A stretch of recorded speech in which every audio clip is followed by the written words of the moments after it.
এই মুহূর্তে মোহাম্মদ ইউনূসের প্ল্যানটা কি?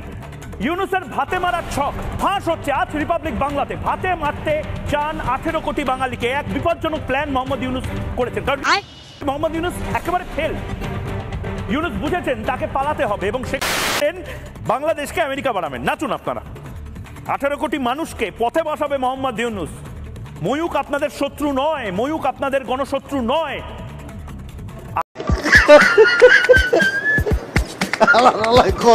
হ্যালো, এক্সকিউজ মি ভাই। ভাই আমরা সরকার থেকে আসছি বাচ্চাদেরকে স্কুলে ফ্রিতে ভর্তি করাই। ভাই আমাকে করবেন? জি ভাই অবশ্যই করব। আর ভর্তি?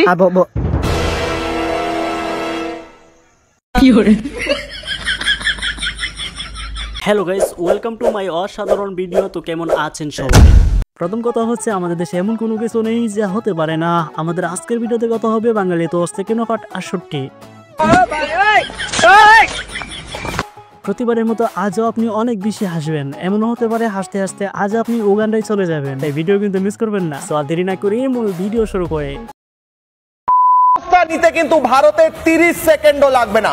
ভারত যদি চায় গোটা বাংলাদেশকে গুড়িয়ে দিতে পারে, কিংবা এই কট্টরপন্থীদের 1 মিনিটের মধ্যে সবক শেখাতে পারে। ভারত ভালো বলে হয়তো করছে না সেই হরে কামলার ঘরে কামলা। বাংলাদেশ তৈরি জৈর হচ্ছে না, তোরা উড়াই দিবি শালা বকচোদ। বাংলাদেশ যুদ্ধে কে এগিয়ে? যদি যুদ্ধ হয় সেক্ষেত্রে ভারত বাংলাদেশ যুদ্ধ হলে কি পরিস্থিতি হবে এবং কেন ভয় পাচ্ছে বাংলাদেশ? দুই দেশের সামরিক সনাতনী থেকে শুরু করে শুধুমাত্র বাংলাদেশ নয়, এই দেশেও বিক্ষোভ প্রতিবাদ চলছে। তবে আরে মাদাচ্ছ, তোদের কি বাংলাদেশ ছাড়া আর কোনো নিউজ নাই? বাংলাদেশ ছাড়া তোদের খাওয়ার নাই। একটি গান বলুন। আমি কোনটা গাইতাম? কোনটা পারেন আপনি সেটাই বলেন। আমাদের সোনা বাংলা আমি ভালোবাসি, চিরদিন তোমার আকাশ তোমার বাতাস, আমি তোমার ভালোবাসি, তোমার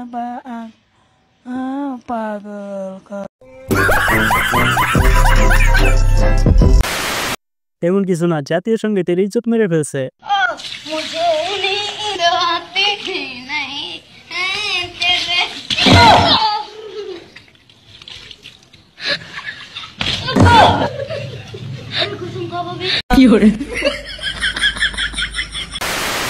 আসলে কপাল খারাপ হলে যা হয় আর কি।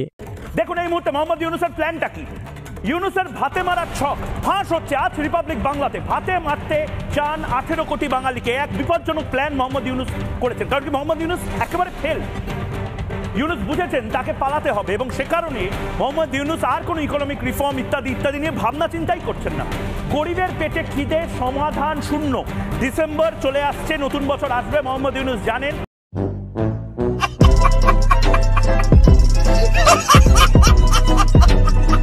আপনার যদি বরফর বিনোদনের দরকার পড়ে তাহলে এই চুতিয়ার ভিডিও দেখতে পারেন, কেননা এই চুতিয়ার প্রত্যেকটা ভিডিও হয় মারাত্মক লেভেলের, মানে মারাত্মক লেভেলের চুতিয়া আমার কার কি। আমরা বুয়া, আর সবচেয়ে বড় কথা হচ্ছে আমরা চুতিয়া। আমাদের সব নিউজগুলো হয়ে থাকে বুয়া, তাই কেউ আমাদের নিউজগুলো সিরিয়াসলি নেবেন না, মজা হিসেবে নেবেন। এই হালার পোহালা যা শুরু করছে আর মেনে নেওয়া যাচ্ছে না। আমাকে দেখে কেউ বলতে পারবে না যে আমি এক বাচ্চার মা। আমি যদি এখনো মানুষকে গিয়ে বলি যে আমার বিয়ে হয়নি, সেটাই কিন্তু তারা বিশ্বাস করবে। নায়িকা হলে এমনই হওয়া উচিত যে আপনাকে দেখে ছেলেরা টয়লেটে যাবে, আপনাকে দেখে ছেলেরা বিছানার নিচে যাবে, আপনাকে দেখে নায়িকাকে দেখলে ছেলেরা খাটের তলে লুকিয়ে যাবে। নায়িকা হলে এরকম হওয়া উচিত। আমি যদি এখন মুটিয়ে যাই, আমি যদি আমার ফিটনেস ধরে না রাখতে পারি, তাহলে তো ছেলেরা এই কাজগুলো করবে না।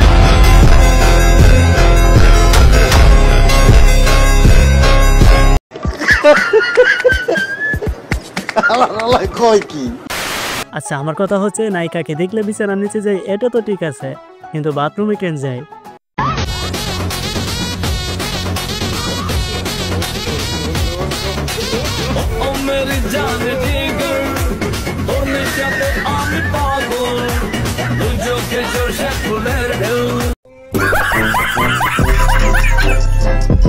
আরে বুঝেন নাই, শয়তানি মনে হয় ওর সেই লেভেলের একটা লাড়া দিছে। তুই কি ভাবলি যে বিয়ের পরে তোকে কোনো কাজ করতে হবে না? বাসন মাজা, ঘর ঝাঁট দেওয়া, কাপড় কাচা, এগুলো সব তোকে করতে হবে। তা তুই যখন জানতিস যে বিয়ের পরে এগুলো তোকে করতে হবে, তা কেন করলি বিয়ে? কি রে বল?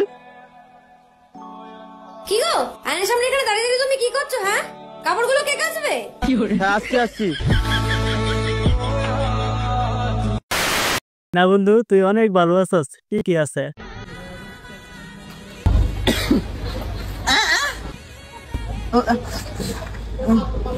শালার বুবাই যে চা খাই তো কি চা জানি খাই। কিরে তুই দুধ চা খাবি না রং চা খাবি? হ্যাঁ কি দুধ চা খাবি না রং চা খাবি কো বড়া?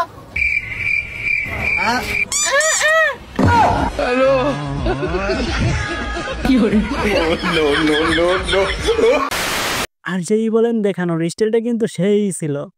শোনো জান, তোমাকে আমি অনেক ভালোবাসতাম বুঝছো, কিন্তু তুমি বেকার ছিলা, তাতে আমার কোনো সমস্যা ছিল না। হ্যাঁ তুমি একটু গরিব ছিলা, তাও আমার কোনো সমস্যা ছিল না। আমি কি তোমার টাকা পয়সা দেখে তোমার ভালোবাসছি বলো? আমি তোমার এমনিই ভালোবাসতাম, কিন্তু আমার ফ্যামিলি থেকে একটা বিসিএস ক্যাডার দেখে আমার বিয়ে দিয়ে দিতে চাই।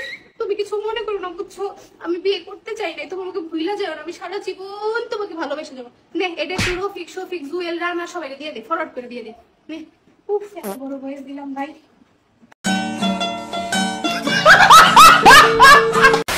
আরে বান্ধবীর ভালোবাসা রে।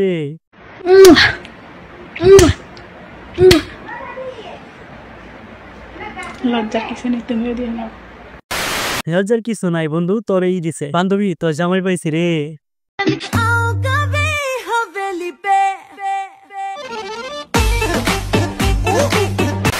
ও বান্ধবী, তোর জামাই তো সেই রে, অস্থির লাগতেছে পুরাই। কি দেখোস তোদের ভাবি লাগি মেনশন করে যা তোদের ভাইকে। আই লাভ ইউ মেহেদি।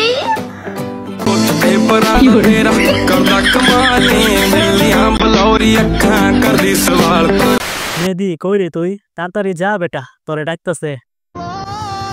আরে বন্ধু তুই এদিকে দাঁড়াইছিস কে? আরে দোস্ত আমি তো দাঁড়াইছি রিকশা লেগে, একটু মার্কেটের দিকে যাবো। রোদের মধ্যে তুই রিকশা লেগে দাঁড়াইছিস? আর তুই এগুলো কি রিকশা পাবি? আয় আমি তোর নামে দেখি। ইতনি খুশি। আরে না বেটা, কে তুই জানা? আরে বাবা ছোটবেলায় তুই আর আমি কত কিছু শেয়ার করছি, আর সামান্য আমরা তিনজন একটা রাইড শেয়ার করতে পারুম না? তুই বেটা অনেক লজ্জা পাইতেছিস। আরে তো সুট তো। আরে বেটা ভাবির তুই কইছিস আমারে কইতাছিস বাইকে বইতে কিরকম দেখা যায় না? তুই যা। আরে না ব্যাপার না, আমি তো ফ্রেন্ডলি, সমস্যা নাই, ডোন্ট মাইন্ড। আরে হ ডোন্ট মাইন্ড, আমরা প্রচুর ফ্রি। সিরিয়াস? তাহলে তো সুদি। ও তো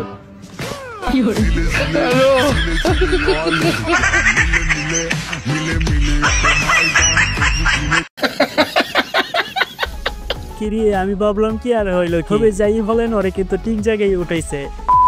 তো এটা ছিল আমাদের আজকের ভিডিওটা কেমন হলো অবশ্যই জানাবেন। আর হ্যাঁ, সাবস্ক্রাইব কিন্তু একটু অবশ্যই করে যাবেন। কুত্তার মাথায় ফল, গুড নাইট অল। সিঙ্গেল হইলে ঘুমাও, আর বউ থাকলে চুম্মাও। আর যদি সন্ন্যাসী হও তাহলে জঙ্গলে যায় বয়ে থাও, যাও।